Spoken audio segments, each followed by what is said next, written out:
Welcome back. We still have a minute for the pre-opening rates to come in. Mr. Tulsian, you heard what Ritu said. It looks like any further restructuring of the debt will be dependent on both the forensic audit results, which usually takes a long time, and Ethiad and Jet Airways bringing in, Naresh Goyal bringing in money. What does it look to you? Would you touch that stock at all? See, Lata, it's a good asset but bad management, and in fact all the lenders or the potential acquirer wants the Naresh Goyal to go out. But now I think with the clock having started ticking, clicking in from 1st January, the 6 months are, the sword is hanging on Naresh Goyal and the existing company, or the management including Ethiad, to settle this matter in the next 3 to 4 months. And definitely that will, after seeing the experience of the IBC process and the strong command or the hands of the creditors, which they enjoy, definitely it is seen that probably some reasonable expectations will happen at the Naresh Goyal's end, where he will agree to maybe leave the company or give his entire 51% stake, which is being asked by the potential acquirer. So in keeping this in view, as I said, that it's a good asset but bad management. Definitely, I won't be hesitate in remaining invested. May not be go for the fresh buying, but those who have been holding the stock can remain invested. Okay, sir. Thank you very much, Mr. Tulsian. At the moment, we are seeing the rates come in, and Jet is opening much lower, obviously over worries about the money coming in only if the forensic audit gets completed. A lot of uncertainty surrounding the stock, but for the market itself, it's not starting as well as the SGX Nifty indicated. The Sensex and the Nifty are showing only a quarter-point gain, but let's wait and see how things pan out. The rupee is opened marginally stronger, which itself is a positive. Yeah, which is being sold into, though, the rupee opening, I think, and aggressively. I think the market wants to latch on to crude oil. That's a big negative. And frankly speaking, I think today perhaps may not be the best day to chase the market, even on banks, perhaps I would say. But anyway, the first... Now the gains have grown to 0.5%. Yeah. Some interesting moves. Dabur, Marico, some of these FMCG names were actually slightly weaker yesterday. Pre-open suggests that buyers might come back. NIIT Tech is a stock on the upswing as well, 3.5% up in the pre-open. Some of these names like Syndicate, etc., a little weak. UCO, Syndicate, but these are pre-open rates, so let's just wait by and see how it evens out. The Nifty and the pre-open early minutes right now about 40 points on the upside. That's what we are getting. Infosys, one of the top leaders, at around 9 a.m. with a pre-open gain of about 2%. But right now, let's focus on yet another corporate conversation. NMDC's board has approved a 1,000 crore rupee share buyback plan. The record date has been fixed as the 18th of January. Amitav Mukherjee, Director of Finance at NMDC, is now joining us to talk about this.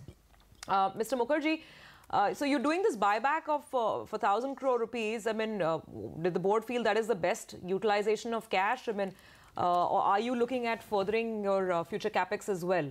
And how much cash will remain in the books after this 1,000 crore rupee payout? I mean, we do have a lot of capex plans for this year and the next year. We have the Nagarnar steel plant to commission. We have a slurry pipeline project coming up that's around 3,000 crores.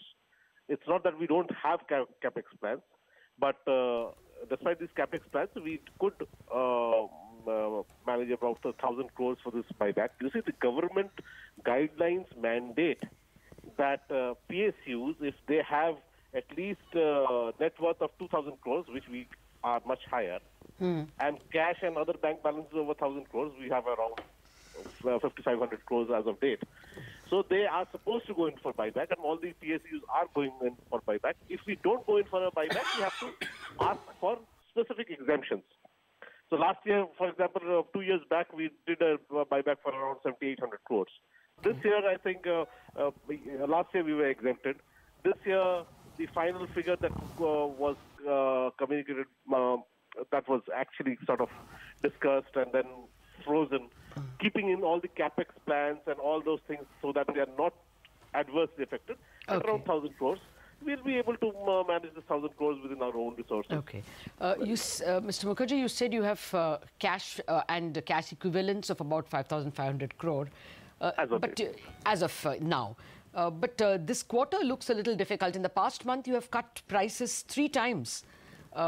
and the last we got was another 350 rupees per ton that you cut on lumps and 300 rupees per ton on fines. Yes. Won't you have? The sector, yes. Yeah. What kind of margins are you expecting then in the third and the fourth quarter? Would it be, how much lower would it be vis-a-vis the first half? You see, the first half was good, but in the second half, you see, the iron ore prices actually move in tandem with the steel prices otherwise, right? So, keeping an overall situation, especially the Baila sector, we have cut down by around 600 in 2-3 installments over the last 1.5 months. If you see the trend in the recent trend of the last 2 months, especially the Baila sector, we had to cut down our prices, but I think the volumes will make up for it. The overall PAT for the entire year of FY19 and last year would not be, we will not take a hit on the PAT, or for that matter, hopefully on the top line as well, even after the current cut in prices, especially at the Baila sector. So, Mr. Mukherjee, on a year-on-year basis, I don't think it's going to be much of a negative thing. Okay, Mr. Mukherjee, we spoke to one of the largest steel companies of the country just 2-3 days back, and they sort of gave us an indication that maybe they're done with their sort of, price cuts, hopefully in 2019 now.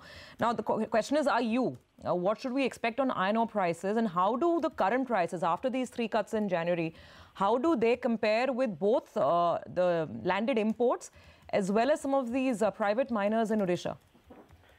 You see, landed imports actually affect around 10% of steel making for the coastal, which are basically based on the coastal steel plants, right? That's 10% of the steel making. On a landed cost basis, for the other hinterland steel producers, we are still the best options considering the quality and all the other things. It's not only a price; it's a matter of quality, also the Fe content also. So we have the best of the ore as of not only in the country but possibly in the world. It is. So you are at a premium. You would be at a premium to both imports and Odisha miners. We naturally have a premium over the other people. But yes, the offtake is hopefully will be is encouraging, and overall, I think we should be able to do more than 300 million ton, 300 lakh ton of gross sales. I think that should be possible for this financial year. Yeah, considering even that the Doni Malai has been closed since the Doni Malai in the Karnataka sector has been closed since around 4th of November.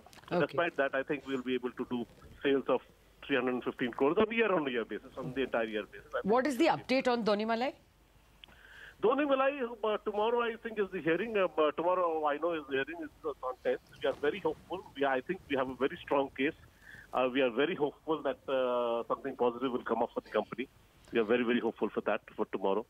Okay, okay. And what volumes did you do in the third quarter? Exactly up to December, we have done a production, not only of third quarter, H1 we did around 122, on 18-19 H1 we did production of 122.